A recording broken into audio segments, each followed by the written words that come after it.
नमस्ते। साइंस की दुनिया में ना कुछ तस्वीरें ऐसी होती हैं जो बस जहन में छप जाती हैं और पीरियोडिक टेबल तो उनमें से एक है ना? तो आज हम उसी की कहानी जानेंगे कि कैसे एक इंसान ने केमिस्ट्री की उस पूरी उलझी हुई दुनिया में एक कमाल का ऑर्डर, एक पैटर्न ढूंढ निकाला। और ये सवाल ना सिर्फ केमिस्ट्री का नहीं है। सोचिए, किसी भी बड़ी उलझी हुई चीज में कोई पैटर्न कैसे ढूंढा जाए। बस यही वो मुश्किल थी जिससे 19वीं सदी के साइंटिस्ट्स जूझ रहे थे। तो चलिए थोड़ा टाइम में पीछे चलते हैं, 19वीं सेंचुरी के बीच में। जरा सोचकर देखिए, एक ऐसी दुनिया जहां केमिस्ट्री एक घने जंगल की तरह थी। मतलब तत्व तो बहुत सारे थे, लेकिन कोई रास्ता नहीं था, कोई नक्शा नहीं था। उस जमाने के साइंटिस्ट के लिए ना चीजें बहुत कंफ्यूजिंग थी। दर्जनों एलिमेंट्स खोजे जा चुके थे, पर उनको आपस में जोड़ने वाला कोई लॉजिकल सिस्टम था ही नहीं। ऐसा था कि हर एलिमेंट की अपनी अलग कहानी थी और कोई भी इन सारी कहानियों को एक साथ जोड़कर पढ़ नहीं पा रहा था।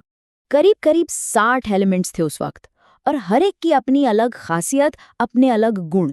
अब इतने सारे फैक्ट्स को याद रखना तो लगभग नामुमकिन था, है ना? साइंटिस्ट्स को वाकई एक मैप की, एक गाइड की सख्त जरूरत थी।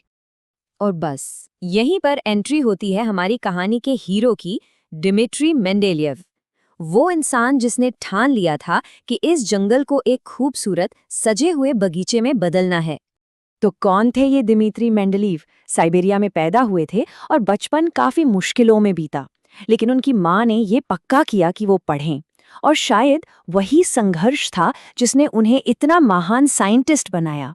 वो एक ऐसे प्रोफेसर थे जो बस ये चाहते थे कि उनके स्टूडेंट्स के लिए केमिस्ट्री आसान हो जाए, और बस इसी जुनून ने उन्हें इस पहेली को सुलझाने के लिए, कह सकते हैं कि, मजबूर कर दिया। अब मेंडलीव का तरीका ना बड़ा ही कमाल का था। उन्होंने क्या किया कि हर एलिमेंट के लिए ताश के पत्तों जैसे कार्ड्स बना लिए। हर कार्ड पर उस एलिमेंट का एटॉमिक वेट और उसकी खासियतें लिख दी, और फिर घंटों तक उन कार्ड्स को अलग अलग तरीकों से जमाते रहते थे, बिल्कुल वैसे ही जैसे कोई सॉलिटेयर का गेम खेल रहा हो, बस एक छिपे हुए पैटर्न की तलाश में। और फिर 1869 में उन्हें वो मिल ही गया जिसकी तलाश थी। उन्होंने खोज निकाला पीरियोडिक लॉ। इसका सीधा सा मतलब ये था कि अगर एलिमेंट्स को उनके एटॉमिक वेट के हिसाब से लाइन में लगाया जाए तो कुछ कुछ देर बाद उनकी प्रॉपर्टीज रिपीट होती हैं, खुद को दोहराती हैं। ये एक जबरदस्त ब्रेक थ्रू था, कमाल की खोज थी। पर रुकिए, कहानी यहीं खत्म नहीं होती। मेंडलीव ने सिर्फ उन एलिमेंट्स को नहीं सजाया जो पहले से मौजूद थे। उनके काम का जो सबसे हैरान करने वाला हिस्सा था ना, वो तो अभी बाकी था, भविष्य की भविष्यवाणी करना। तो जब वो अपने कार्ड्स जमा रहे थे तो कुछ जगहों पर पैटर्न ठीक से बैठ नहीं रहा था।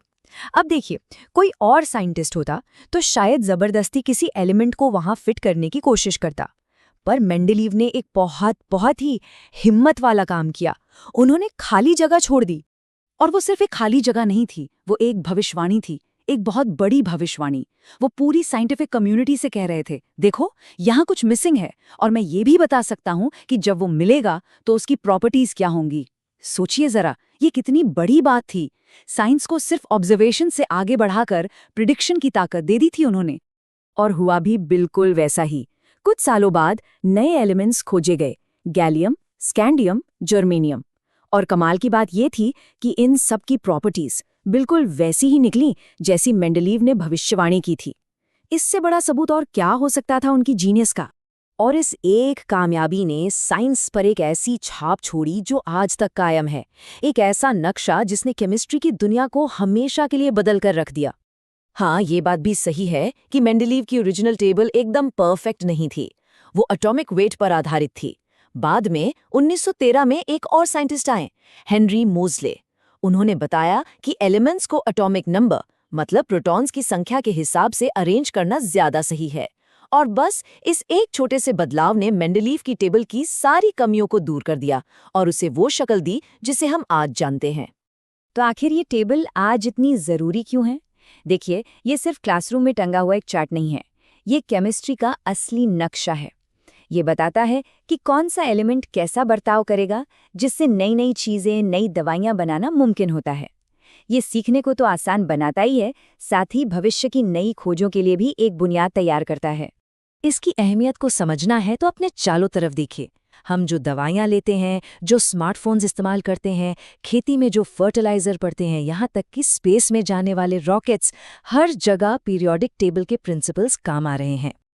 वैसे एक मज़ेदार बात बताऊं, मेंडलीव सिर्फ एक ब्रिलियंट साइंटिस्ट ही नहीं थे, बल्कि उनकी पर्सनालिटी भी बड़ी दिलचस्प थी। कहते हैं कि वो अपने काम में इतने खोए रहते थे कि साल में सिर्फ एक बार ही अपने बाल और दाढ़ी कटवाते थे। सोच सकते हैं? और साइंस पर उनके इस जबरदस्त असर को सम्मान देने के लिए एलिमेंट नंबर 101 का नाम उनके नाम पे रखा गया, मेंडलीवियम।